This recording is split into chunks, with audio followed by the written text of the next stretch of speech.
gracias por la invitación, gracias a la directora general por su intervención y a quienes ponen en marcha esta web tan interesante, ONMEDA. Yo con franqueza me permite conocerlo, el estar hoy aquí, y quería felicitaros con toda sinceridad por la iniciativa y además por el lanzamiento en España de esta cuestión, y además precisamente en España y además precisamente en estos momentos. Yo creo que es una buena noticia, me parece a mí como periodista, en tres planos, como periodista y como ciudadano, quiero decirlo. En primer lugar, porque es una aportación positiva, porque lo que ello representa para el mundo de la medicina y en general para el mundo también, no solamente de los enfermos, porque todos podemos ser enfermos en cualquier momento, sino para los médicos, para los pacientes, para las asociaciones de pacientes. Yo creo que es una excelente noticia para el mundo de la medicina.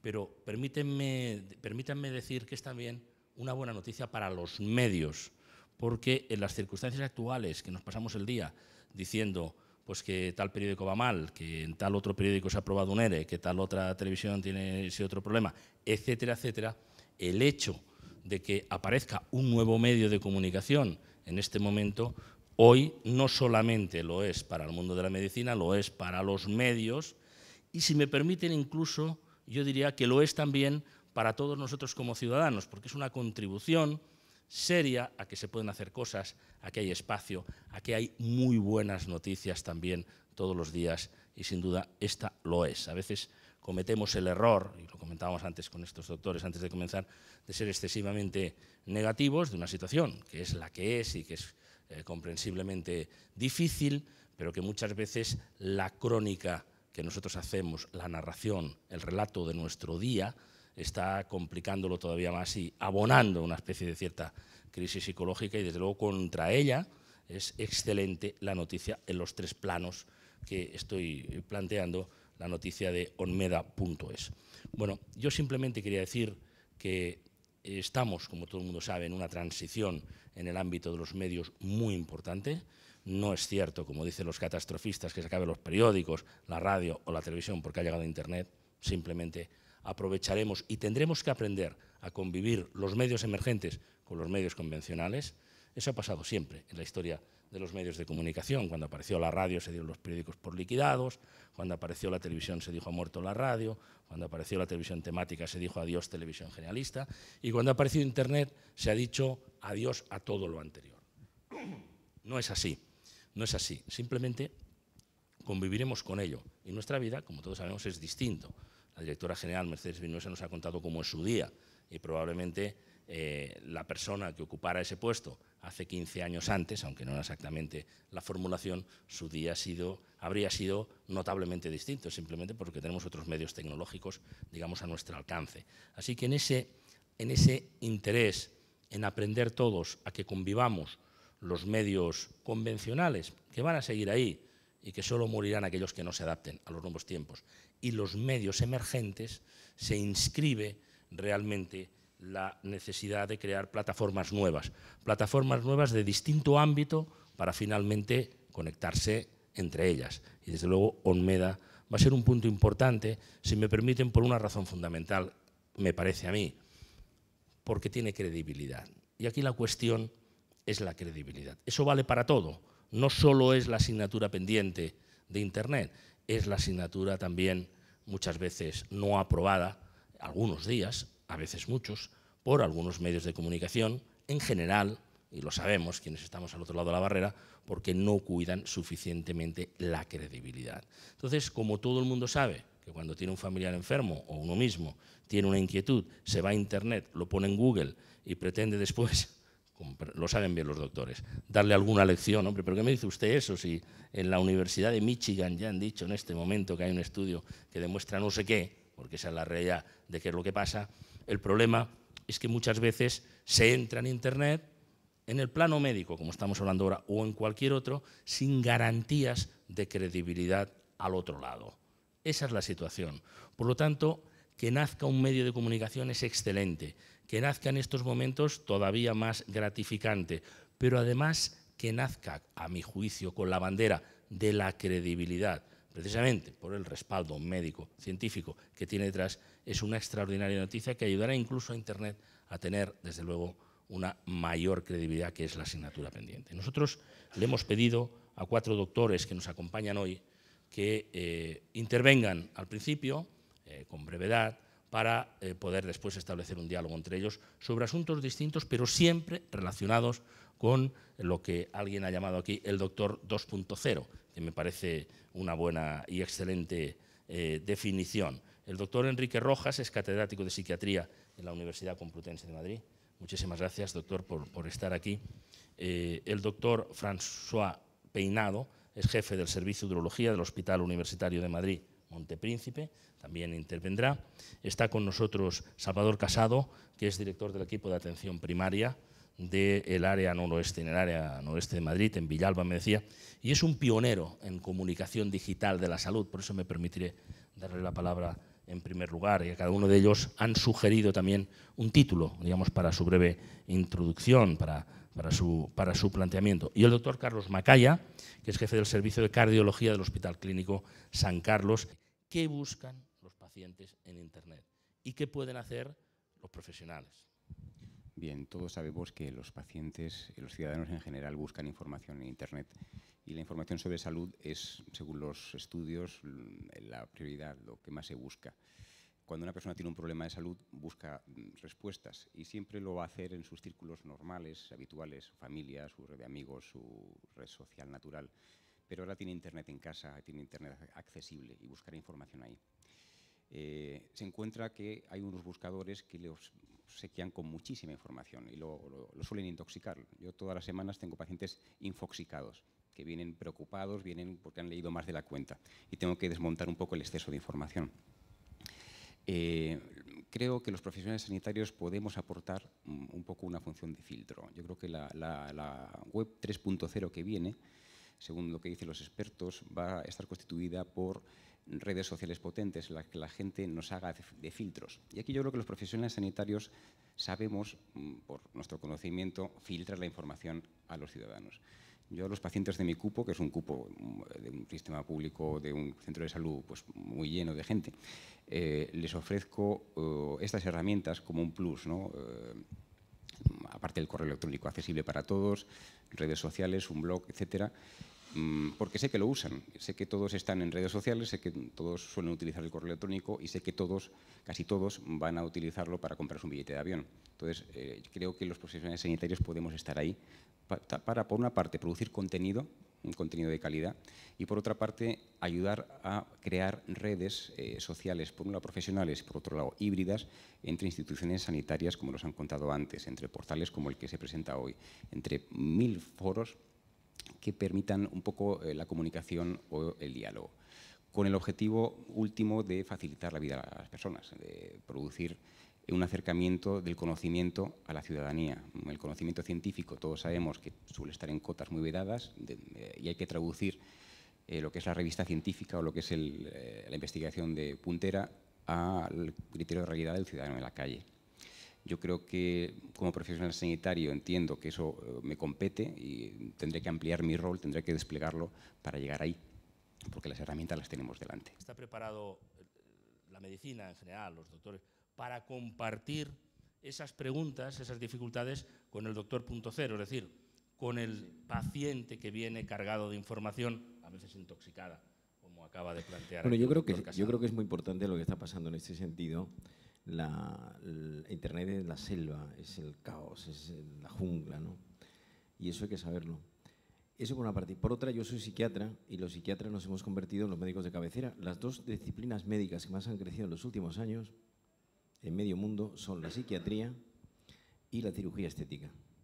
Yo soy hijo de psiquiatra, padre de psiquiatra, primo de psiquiatra, media familia roja somos psiquiatras. Y yo recuerdo en el colegio, cuando yo era pequeño, tendría yo 12 años, que me decían mis compañeros de clase: hay que ver, tu padre es el médico de los locos, es tremendo, ¿no? Yo no entendía nada, digo, mi padre, ¿qué especialidad? Yo soy profesor de la Universidad de Nueva York y el psiquiatra en Nueva York es como el dentista. La gente va al psiquiatra, me estoy empastando una muela, estoy arreglando las cuentas con el pasado, estoy superando las heridas de atrás. Entonces, dentro del campo de la psiquiatría, la información hoy es enorme. Les cuento un ejemplo concreto. Me acabo de traer de Estados Unidos un aparato que se llama estimulador magnético transcraneal. que es una bobina magnética que se aplica en el polo frontal dominante y que corrige la depresión endógena en pacientes que no responden a los fármacos. Este aparato fue diseñado inicialmente por un grupo de médicos de la Universidad de Beersheba, en la Universidad Ben Gurion, en el sur de Israel, muy cerca de la frontera con Egipto, en el famoso desierto del Negev.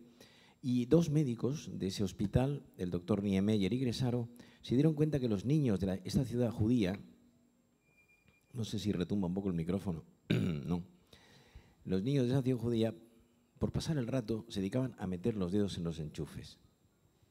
Y comprobaron los médicos de estos colegios que esos niños pasaban entre 4 y 8 semanas hiperactivos, muy contentos y muy animados. Y extrapolaron este hecho, esta casualidad, la investigación siempre tiene un fondo casual, con diseñar un aparato que estimulara el cerebro. Y este es el aparato.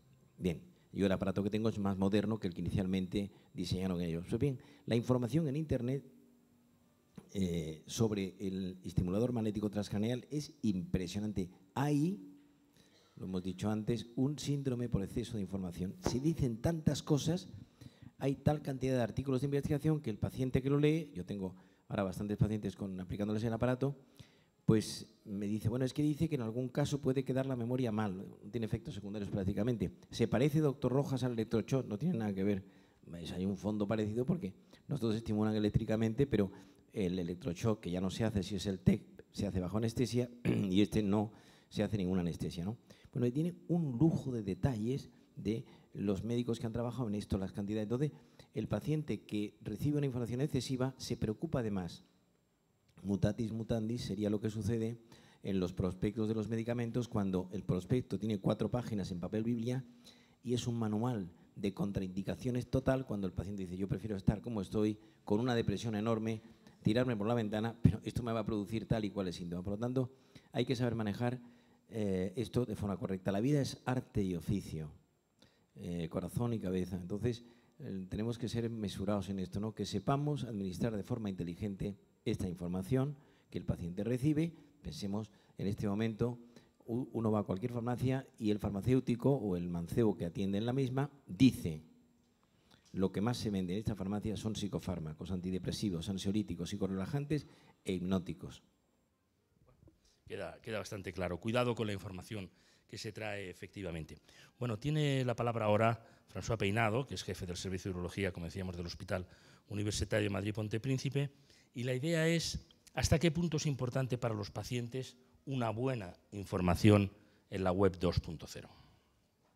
Hombre, yo creo que nadie de nosotros entraría en la casa del vecino, en un despacho cualquiera, sin saber cuando va o a una clínica, sin saber que ese médico está formado, que tiene un título, evidentemente, y tiene una experiencia. Por tanto, uno deposita su confianza en ese profesional. Internet es todo lo contrario. Cualquiera de nosotros puede escribir, comentar sobre enfermedades, patologías o cirugías. Y lo sorprendente en esto es que muchísima gente se lo cree. Así de verdad. Mañana sale cualquier tipo de noticia que el tomate mejora la autoestima y hay pacientes que te lo preguntan porque lo han leído, lo han comentado y le dan una credibilidad máximo. Luego, por tanto, en esto hay una serie de reglas que mucha gente desconoce y que son muy importantes, como ya les digo. La información médica siempre debe estar firmada por un profesional. Es la primera idea. ¿Quién ha escrito eso? Ah, pues no lo sé. ¿Cuándo se ha escrito eso? Fijaos en un tratamiento de oncología o de cirugía que utilizamos mucha tecnología innovadora, pues la gente dice, ah, pues ese tratamiento, no saben si es del 2012 o de 1998. ¿Cuándo ha sido revisado ese artículo? Son nociones muy, muy básicas. La mayoría de la gente no se fija en ellos ni las conoce. O es el equipo editorial de esa web, o realmente nos quieren vender algo. Por tanto, el paciente, todos los pacientes y todos los lectores de Internet deberían tener en cuenta todos esos factores a la hora de valorar una web y esa información. y sería, desde luego, se podría discriminar muchísimo a la hora de tomar decisiones o para aprender, valorar ese tipo de cirugía, etcétera. Yo creo que esto va a empeorar seguramente. Internet te permite estar ya en el día real. Los profesionales muchas veces no tenemos tiempo, ese tiempo mágico para dedicarlo, y debe haber empresas que evidentemente y asociaciones que gestionen o al menos validen esa información. Le queremos plantear de qué manera, doctor, las sociedades científicas pueden utilizar Internet a favor de una mejor comunicación entre los profesionales y, desde luego, de cara a la divulgación de sus mensajes hacia la población en general. Sí.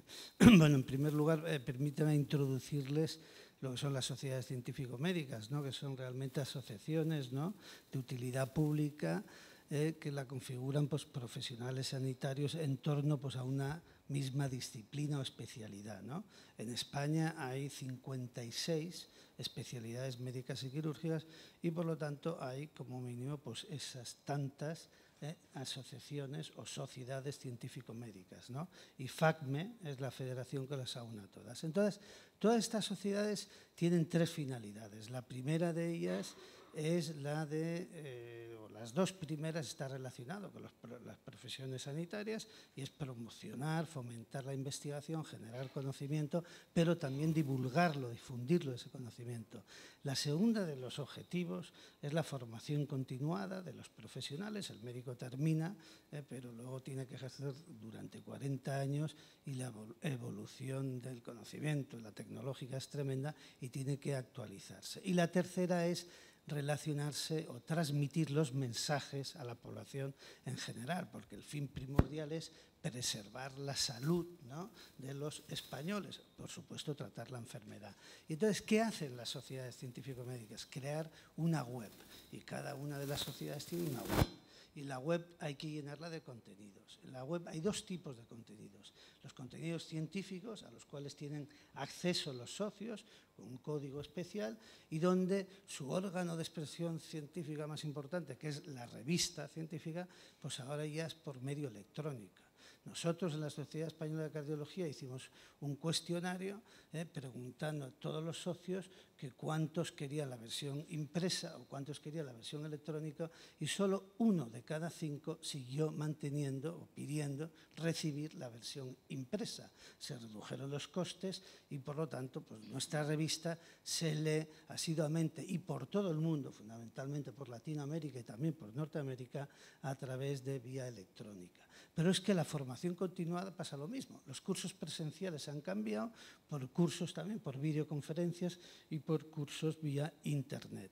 Y finalmente, el mensaje a la sociedad, que se hace a través generalmente de las fundaciones, de las sociedades científicas, pues de la misma forma. Hay otro órgano, que son las revistas, en este caso es Corazón y Salud, en la Sociedad Española de Cardiología, con la Fundación Española del Corazón, y también se hace por vía electrónica y también por formato, ¿no?, por impreso. Y decirles que el número, diríamos, de consultas que se hace a la web de la Sociedad Española de Cardiología es la 4ª sociedad científica cardiológica del mundo con mayor número de consultas, y muchas de ellas provienen ya directamente de la población general, que tienen acceso a ese contenido, que evidentemente no es el contenido científico, porque tiene menos interés y es menos inteligible para ellos. Muy bien. Bien, pues después de esta exposición inicial les agradezco extraordinariamente la disciplina, en los 3 minutos aproximados, ¿no?, que nos habíamos marcado al principio. Me gustaría, si es posible, establecer algún tipo de comentario entre ustedes, o tengo preguntas yo también para formularles, pero abrimos un turno entre ustedes. No sé quién quiere intervenir, doctor. Venga, pues adelante. Tiene usted aquí el micrófono. Sí, yo creo que la incertidumbre un poco que afrontamos en estos tiempos nos obliga a ser más creativos, ¿no? Y más creativos en relación con la comunicación. Yo creo que en esta mesa pues somos profesionales de la salud, pero nos pasamos muchas horas de la semana comunicando, y aunque uno opere, aunque uno esté en el hospital, aunque donde estemos comunicando. Creo que hay que pasar, pues sigue siendo válido, aquí tenemos el libro de Enrique, y efectivamente habrá que seguir haciendo libros y haciendo formato escrito para pacientes, pero habrá que arriesgarse y formular contenido digital escrito y contenido audiovisual, ¿no? Yo creo que eso lo podemos hacer los profesionales sanitarios, lo pueden hacer los portales, lo pueden hacer las administraciones públicas, pero hay que aprender a hablar otros idiomas, ¿no? Las personas, la ciudadanía entienden las imágenes, entienden los mensajes claros y habrá que trabajar para que nuestro lenguaje se adapte un poco a lo que el oyente, en este caso una persona enferma o una persona que busca información sanitaria, sea capaz de interpretar. Y eso nos cuesta, son muchos años de formación y estamos un poco deformados, ¿no? Mientras más larga la formación, más críptica el paralenguaje, ¿no? Entonces, ese reto lo tenemos ahí, ¿no? Sin duda alguna.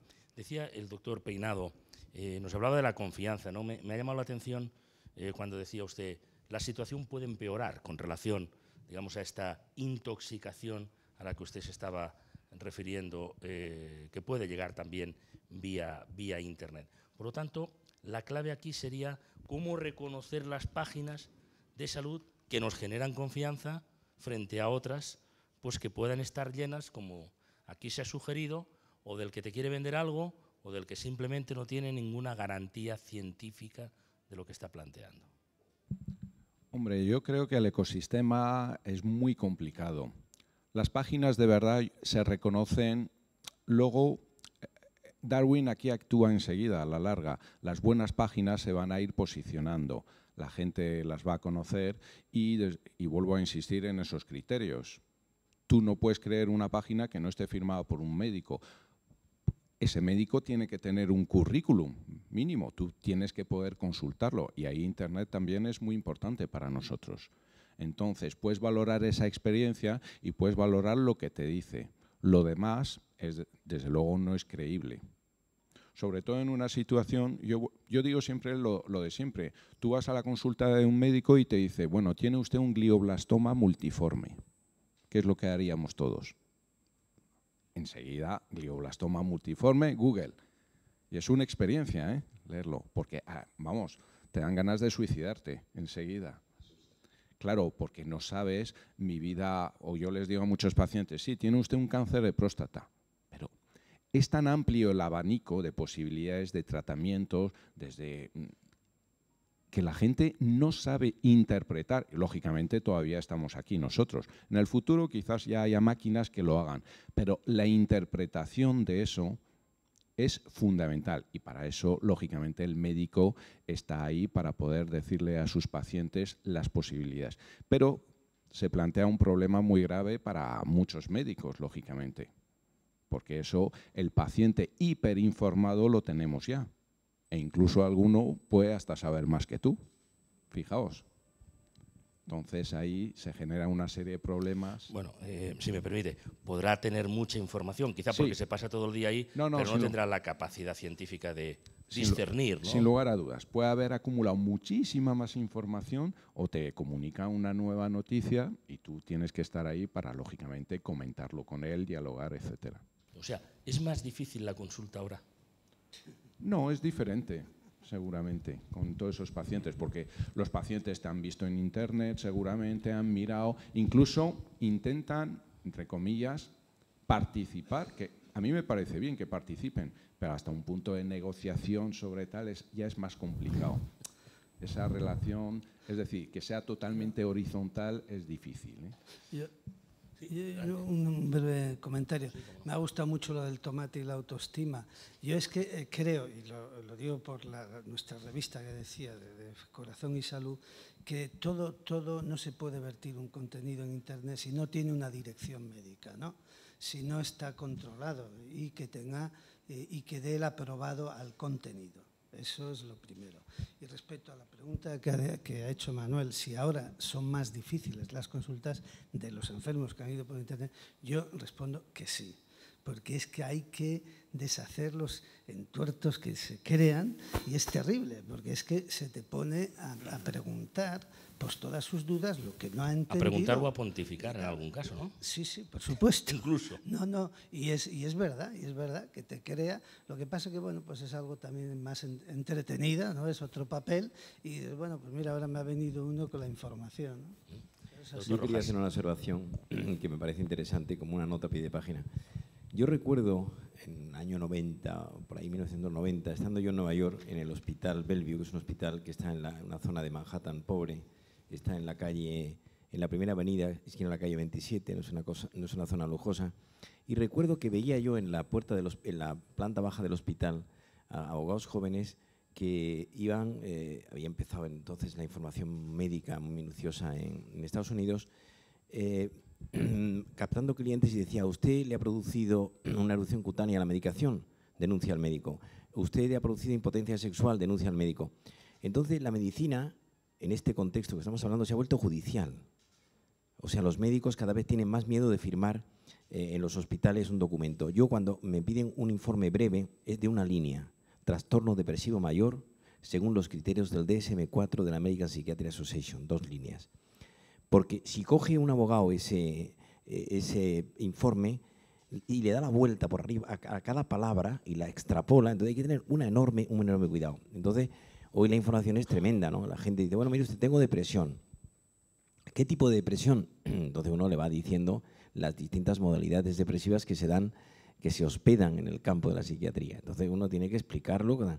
Es muy importante comunicar claro las cosas a la gente. La comunicación es un arte, y evitar las palabras superfluas y los términos técnicos al paciente. Explicarle fortiter in re, suaviter in modo, es decir, con claridad, con nitidez, pero sin ser demasiado explícito si hay algo duro en el diagnóstico, el tema. Entonces me parece que ahí hay una cosa muy importante, ¿no? Que la medicina se ha vuelto judicial y que los pacientes denuncian a los médicos. Esto está ocurriendo hoy, empezó en el año 90 en Estados Unidos, a la vuelta de la esquina. No olvidemos esto en este digamos, mapa del mundo informativo. Pero se ha judicializado, ya sabemos que básicamente en Estados Unidos, y empezó el famoso verbo no, y en usura, España. pero le pregunto exactamente, también en España. En España. La corriente también. Es decir, yo los médicos jóvenes que conozco del Hospital Clínico de Madrid, por ejemplo, del Hospital Puerta de Hierro, que es un hospital también de referencia, muy prudentes, no firmar nada y poner media línea de diagnóstico. Y hoy estamos en la era de los codiagnósticos. Yo veo mucha gente que tiene un trastorno depresivo, tiene un trastorno de personalidad y al mismo tiempo tiene pues una conjuntivitis ocular. Bueno, pues hay que poner los 3 diagnósticos, aunque uno no sepa de tema ocular. Es decir, es complejo, porque coge un abogado penalista el tema y dice: pero ¿cómo este sujeto ha omitido que este hombre tiene un desorden de personalidad? Y entonces entramos en una vía, bueno, el tema de los abogados ganan los pleitos por matices. Los médicos muchas veces no saben nada de leyes. Es muy raro que un médico sepa, salvo que sea un médico de medicina forense o sea un cierto experto en estas lides. Entonces, son temas muy delicados, muy espinosos y que se nos van de las manos. Se pueden manejar mejor las piezas, porque, como decía François, el punto de apoyo donde ponemos la palanca siempre los profesionales sanitarios se llama confianza. Si la confianza es sólida, vamos a poder levantar grandes cosas, ¿no? Si no hay confianza, será una relación débil. Y basándose en la confianza, yo creo que tenemos una posición de privilegio para ofrecer información, formación y acompañamiento de una forma de alta calidad. El sistema sanitario público español es muy bueno, hay gente muy buena. Efectivamente, estamos viendo ahora muchas incertidumbres, peligros, pero bueno, yo la semana pasada estuve en Granada en un congreso de comunicación y salud y es que hay gente brillantísima, gente con mucho talento. Y eso está ahí, ¿no? Yo creo que hay que visibilizar ese talento que hay porque es un regalo que tenemos. Y animar también, de alguna manera, yo creo que nos falta, o por inercia, por miedos, a que las personas que tienen una alta formación en este país, en el sentido de la sanidad, seamos capaces de atrevernos a hablar nuevos lenguajes, a salir de nuestras zonas de confort y a tratar de mirar a los ojos en horizontalidad al paciente, ofreciéndole valor añadido. Lo podemos hacer porque se está haciendo y hay gente que lo está haciendo ya. Sí, yo creo que Internet, desde luego, ha conseguido cosas muy buenas, aparte de lo que comenta Salvador, es que los pacientes también se pueden comunicar. Es decir, imaginaos si tienes una enfermedad rara o no sabes… Entiendo, perdón, comunicarse entre ellos también. Entre ellos, o tienes una serie de síntomas y no logras averiguar, ahí tienes mucha gente que también ha padecido lo mismo que tú. Y eso sí que es muy importante poder dialogar con alguien, no con el médico, porque la relación médico-paciente es muy especial, con alguien que ha pasado por las fases en las que tú estás inmerso. Entonces, eso yo creo que ha sido revolucionario, queda mucho por hacer, debe haber portales muy bien posicionados que permitan incluso esa comunicación. Hay muchos proyectos, si no ya hay, y eso sí que para los pacientes son iniciativas muy, muy positivas. Muy interesante. ¿Alguien más quiere? Sí, adelante. Cojo el testigo porque efectivamente yo el año pasado tuve el privilegio de conocer a Dave de Broncart, A-Patient Dave, que es uno de los A-Patients, de pacientes más tuiteros y más activos en las redes, junto con Manny Hernández, que también es otro tuitero en redes sociales. Efectivamente, el paciente necesita información con criterio el profesional, pero necesita alivio, necesita contárselo a los pares, ¿no? Y eso cada vez se está vertebrando pues, con foros, con portales, con asociaciones de pacientes, ¿no? Los profesionales tendremos que saber que existen. No para estar a lo mejor en el foro, pero sí para asesorar. En un paciente, yo a mis pacientes diabéticos nuevos los mando a Estudiabetes, que es pues uno de los foros o de los portales que para mí tienen confianza, ¿no? Igual que prescribimos información, quizá sea prudente y sea inteligente que prescribamos foros o lugares donde un paciente pueda encontrar respuesta de sus pares.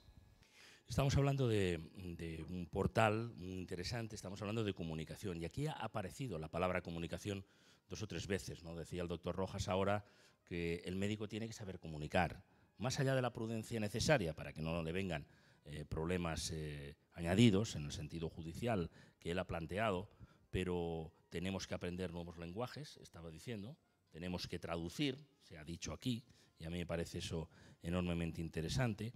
Y la pregunta es si es importante formar al médico también en estas habilidades y cómo hacerlo. En este caso serían las habilidades digitales. O sea, formar en comunicación y formar en habilidades digitales. Me gustaría que interviniera el doctor Rojas, si le parece el doctor Macaya. Bueno, yo creo que la medicina ha cambiado mucho, ¿no? Porque realmente yo recuerdo cuando yo terminé medicina, yo no había estudiado, por ejemplo, estadística prácticamente, ¿no? Hoy la estadística es una ciencia auxiliar de la investigación de primer nivel. Por ejemplo, nosotros en psiquiatría informamos a la gente de lo importante que es en los pacientes, por ejemplo, depresivos, bipolares. Hoy la bipolaridad está muy conocida, es muy estudiada. Antiguamente se llamaba en la psiquiatría alemana del siglo XIX psicosis maníaco-depresiva, era un nombre clásico. Hoy se llama depresión bipolar. Oscilaciones del estado de ánimo producidas con cambios muy fuertes que pasan de la euforia a la depresión y que esto tiene una duración de 2 a 8 semanas. No es el estar contento excesivamente una tarde y al día siguiente estar, sino esto es una enfermedad. Entonces, explicarle a los pacientes que existen unas vacunas que se llaman eutímicos, estabilizadores del ánimo, y que son generalmente sales metalizadas y que el paciente tiene que tomárselas. Y esto se ha puesto de moda la expresión en inglés, insight, tomar conciencia de que soy bipolar, que esta es una enfermedad bioquímica y tengo que tomar medicación y responsabilizarme de ella. Exactamente igual que el diabético tiene que tomar la insulina. Y al mismo tiempo hay una educación que hacemos nosotros a nuestros pacientes para aceptar, asumir eso y saber obrar en consecuencia. Pues no tomar alcohol, evitar cierto tipo de sustancias, etcétera, etcétera, ¿no? Esto me parece fundamental. Hacerlo de forma sencilla, clara, sin tapujos, y al mismo tiempo yo soy muy partidario de que los pacientes tomen nota en la consulta por escrito, en una libreta o en algo, en un sitio, no es un papel suelto que luego se pierde, de cosas concretas de su enfermedad. Y esto me parece que es fundamental. Esto no existía antes, no se daba y brillaba por su ausencia. Muy bien, doctor Carlos Macaya. Sí, yo con respecto al lenguaje, ¿no?, de los médicos y si se debe de cambiar, yo diría que los médicos utilizamos 2 tipos de lenguaje. Primero, el más utilizado frente al paciente, el lenguaje verbal, hablamos, interactuamos con él y ahí le explicamos, le vemos, conocemos su nivel intelectual y le explicamos todo y cada uno de su proceso. Pero luego está el lenguaje escrito de los informes de alta. Entonces yo preguntaría primero, ¿qué porcentaje de enfermos leen el informe de alta que hace el médico? Ese sí que es un informe de alta muchas veces defensivo, como decía Enrique Rojas, y muchas veces de cara al tema judicial y muchas veces dirigido a otros profesionales, pero no realmente dirigido al enfermo, porque muchos de los párrafos, frases que se emiten son ininteligibles para el enfermo, ¿no? Entonces ahora la cuestión es, yéndonos a Internet, yéndonos ahora a la red, ¿cómo vamos a actuar Ahora no vamos, ¿cómo vamos a explicarle, qué lenguaje vamos a utilizar, ¿no? Si va a ser un mixto de los dos, ¿no? Pero de alguna forma tendrá que ser que sea inteligible, comprensible para el paciente, ¿no? Y esto, y ya termino, es muy importante porque se ha hablado aquí y es fundamental el tema de la formación y la educación y sobre todo en el tema de la cronicidad de las enfermedades. Este es un problema social, vamos, tremendo, ¿no? De la prevalencia de las enfermedades, el aumento de la esperanza de vida y el autocuidado. El autocuidado es un tema que se tiene que hacer y tiene que realizar el paciente y familiares del paciente si queremos, entre otras cosas, sostener el sistema sanitario. Sí, yo desde la práctica yo me planteo que el lenguaje que entienden las personas es el lenguaje sencillo, sin tecnicismos, ¿no? Efectivamente, un informe bien hecho de alta de un hospital, de un servicio, requiere esfuerzo, requiere una sistemática y requiere un rigor, pero es un código que no es aceptable para el paciente, no es comprensible. Yo lo que trato es utilizar un blog abierto para cualquiera, ¿no? Si necesito ampliar un consejo de salud puntual en un paciente que yo conozco, pues le prescribo mi propia información. Le digo, busque usted dieta, ponga calcio doctor Casado, poniendo calcio doctor Casado en Google, va a salir mi blog posicionado y va a tener consejos de calcio, de una dieta en calcio que prolonga el consejo que yo puedo dar en consulta. Entonces, esto para mí es muy eficiente. Yo tengo muy poquito tiempo de consulta y tengo que dar mucha información. Si creo mensajes cortitos, agradables al de lectura, muy audiovisuales, creo vídeos también hechos por mí, efectivamente lo que yo puedo hacer no es profesional, pero el paciente muchas veces no necesita un nivel muy alto, necesita que se lo cuente alguien de confianza, ¿no? Entonces, yo juego un poco con la confianza de mis 2.200 pacientes. A ellos me debo y utilizo el lenguaje que yo creo que ellos entienden, ¿no? ¿Cuántos has dicho que tiene? 2.200. Subiendo. Sí. Pero bueno, ayer mismo una paciente pues me dijo, ¿usted es el del blog? Pues sí, pues la gente va entrando. Efectivamente hay una brecha digital, hay un analfabetismo digital en la sociedad y en el sistema sanitario. Yo en mi centro de salud un 30% no utilizan correo electrónico, dentro de los profesionales. Y esa brecha digital está, pero habrá que estar también ahí. De alguna manera tendremos que aprender a hablar esa lengua porque es la lengua común. Hombre, yo creo que al final nosotros, si nos imaginamos en unos años, seremos unos prescriptores de links, de páginas de calidad, como pueda ser OnMeda, esperemos, evidentemente, con su equipo de médicos, etcétera. Y luego, la forma de comunicación que tendremos con los pacientes será muy diferente. Ya lo estamos haciendo, varios de los que estamos aquí, pero si les das tu móvil al paciente, enseguida ya le tienes en el WhatsApp, evidentemente, te escribe un correo, etcétera. Y mi experiencia con la mayoría de los pacientes, yo puedo decir que es muy positiva. La mayoría de los pacientes te respeta muchísimo, porque muchas veces uno piensa, madre mía, la que me estoy metiendo. Si paso consulta y veo a 25 y a 2 o 3 les doy mi móvil, bueno, llámeme si le pasa algo, tiene usted una duda, etcétera, pues la sensación que te puede quedar, te dicen compañeros, madre, yo jamás haría eso. Muchos, pues sería el suicidio, que va todo lo contrario. Porque yo creo que eso les da confianza el poder, imaginaos una cirugía, ¿no? Muchas veces se va y para nosotros conceptos tan básicos, ¿no? Como pueden ser, pues, no sé, cualquier elemento, una medicación, un sondaje, etcétera, el paciente muchas veces en 15 segundos se lo resuelves. Doctor, ¿puedo tomar el Nolotil que estoy con el Sintrón? Pues sí, ningún problema. Doctor, me pasa esto. Y eso, la verdad, genera una relación de mucha mayor confianza y a la larga los médicos vamos a tener que cambiar. El único problema, como yo comentaba antes de esta reunión, es el tiempo nuestro, que habrá que valorar cómo organizamos esa actividad. Y seguramente en el futuro, pues en el ministerio, en los hospitales, nos dirán, pues tiene usted 2 horas para ser el cibermédico. Y será tu tiempo, harás lo mismo, incluso mejor, facilitarás que ese paciente no se desplace, ahorrarás tiempo de consulta y solamente vendrán a verte los que realmente necesiten verte. Evidentemente, cada paciente será un mundo, circunstancia y especialidad, pero el futuro va a ir todo por ahí. Muy interesante. ¿Quiere comentar? Quería hacer un comentario a propósito de esto. Yo hablo de la psiquiatría porque la psiquiatría es media vida mía. Entonces, A mí con frecuencia me pasa lo siguiente. Pacientes míos que me llaman o que me mandan un correo electrónico, yo en mi móvil, si se lo doy a mis pacientes, me pongo en tratamiento yo, porque entonces perdería la vida. Entonces, pero si hay correo electrónico, yo tardo en responder pues 3, 4, 5 días a lo que sea una cosa urgente, porque tengo muchos correos cada día. Pero con frecuencia me pasa, una persona me manda un correo electrónico, doctor Rojas, en el libro suyo, en la página, aparecen los 7 síntomas de la anorexia. Yo no sé si mi hija tiene los 7, porque vomita solamente una vez al día, se pesa solamente 2 veces al día, ha comprado 3 libros de dieta, de los 7 síntomas solo tiene 5. ¿Está con anorexia? Esta es una consulta muy...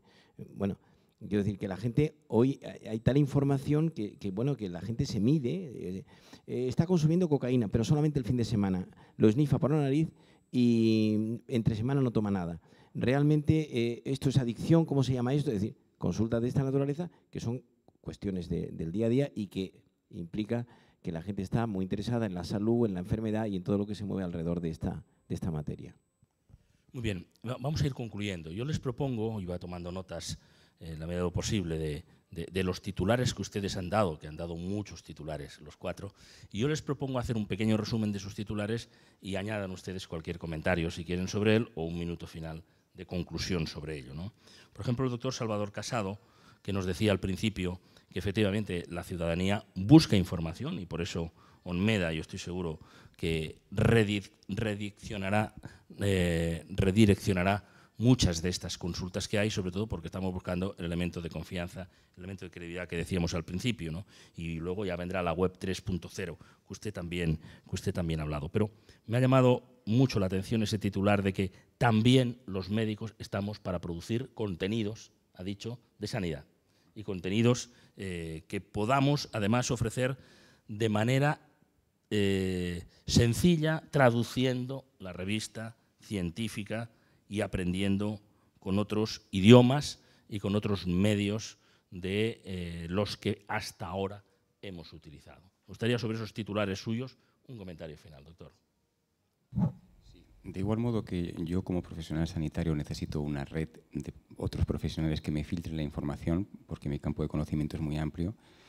Los profesionales sanitarios creo que podemos filtrar la información a los pacientes y eso se puede hacer utilizando muchos canales, utilizando el escrito, utilizando la viva voz y la entrevista directa y utilizando teléfono, videoconferencia, blogs, foros, redes sociales. Son herramientas que nos permiten lanzar mensajes, ¿no? Son canales. Crear facilidad, crear puentes que permitan que, por un lado, los profesionales sanitarios podamos animarnos a utilizar más canales, ampliar nuestro ancho de banda y, por otra parte, adecuar ese ancho de banda a la sociedad, es un camino que yo creo que va a poder dar valor a la sociedad. En el caso del doctor Carlos Macaya, me ha interesado muchísimo, yo creo que a todos los que estamos aquí, esas 56 especialidades médicas que hay en España y además con sociedades científico-médicas asociadas. Usted planteaba 2 niveles muy interesantes. Por una parte, esos contenidos científicos, que solo tengan acceso a ellos los socios, evidentemente, porque si no, esto sería una plaza pública demasiado mayor. Pero la clave es comprobar, y eso es lo que yo trato de plantearle a partir de sus sugerencias y del titular que yo tenía, si realmente también las sociedades médicas pueden ayudar mucho en esta tarea divulgativa en el otro escalón, no en el primero de formación de los profesionales, que ya nos ha dicho usted que los cursos presenciales han cambiado, etcétera, etcétera, sino en la tarea divulgativa hacia la sociedad. Sí, esto es una realidad y de hecho la mayoría, no todas las 56 de las sociedades científico-médicas crean precisamente las fundaciones y es su herramienta, ¿no? Su brazo armado para transmitir esos mensajes, ¿no? Educativos, de formación a la población en general. Entonces, Y eso es clave. Esas revistas tienen su director médico que controla, que tiene todo rigor. Obviamente viene el patrocinio, la financiación y en ese sentido, quiero decir, entran empresas con alimentos cardiosaludables donde pueden generar incluso algún tipo de conflicto, y precisamente esa dirección médica es la que tiene que decir que el tomate pues no mejora la función ventricular izquierda, no solo la autoestima. Y entonces eso es una realidad, ¿no? Y esa es la labor, y es muy importante, y además que la estamos haciendo con el Ministerio de Sanidad y con las diferentes comunidades autónomas. Pero después la gracia, yo me imagino, que será conectar todo esto, porque tal como estaba diciendo la directora general antes, en sus escuelas vamos a conectar con las redes, y en esas propias revistas científicas, pues conectar todo eso en red con un portal como el de Omega, pues puede ser enormemente interesante, ¿no? A partir de todos esos enlaces. Sí, por supuesto. Por supuesto, y de hecho tiene muchos links, y tiene links incluso con otras webs de otras especialidades afines. Por ejemplo, pues nosotros la tenemos pues con la neurología, con los accidentes cerebrovasculares, con la nefrología, con la endocrinología, con la diabetes, ¿no? O sea, que eso es así.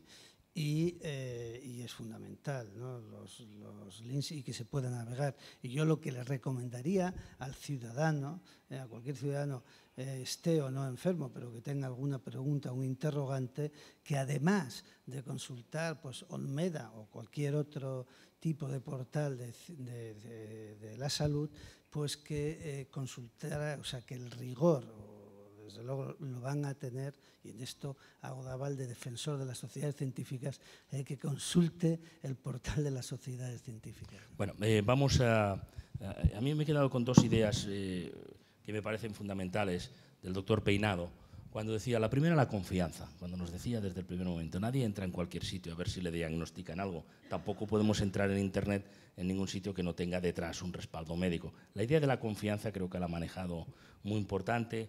En distintos momentos de su intervención enlazaba con la cuestión que yo decía al principio de la credibilidad, que es fundamental, y el otro titular que me parece fundamental, que Internet nos ha traído la posibilidad de comunicación entre pacientes, y que eso es determinante probablemente para acompañar, y para que también haya una comunidad de personas que tienen esa dolencia en un momento determinado. Sin lugar a dudas, yo creo que, vamos a ver, ser médico, yo considero que puede ser una de las profesiones más bonitas que hay en el mundo, sobre todo por el tratar todo el día con el dolor, el sufrimiento y poder hacer algo, sin lugar a dudas. Entonces, es muy difícil, cuesta mucho ser médico, son muchos años, no paramos nunca, y la mayoría de vosotros, pues lógicamente, está al tanto. Entonces, Internet no puede sustituir al médico, sino que es un complemento esencial, fantástico para los pacientes, fantástico para nosotros mismos, y se van a establecer nuevas líneas de relación médico-paciente. Y tendremos que trasladar esos elementos, que es la confianza, la seriedad, la veracidad, a Internet. Simplemente es hacer lo mismo que hacemos en la vida real y lo hacemos en Internet. Y en segundo lugar, en relación con la comunicación entre pacientes, vuelvo a insistir, es fundamental. Internet está revolucionando esto. Cuando tú sufres o tienes una enfermedad de verdad, no hay mejor cosa más grande que es hablar con otros de lo tuyo, a nivel de paciente-paciente. Y eso sí que también ahí los médicos tendremos que estar ahí y apoyar muchas iniciativas de calidad de ese tipo. Muchas gracias. Y por último, el doctor Enrique Rojas.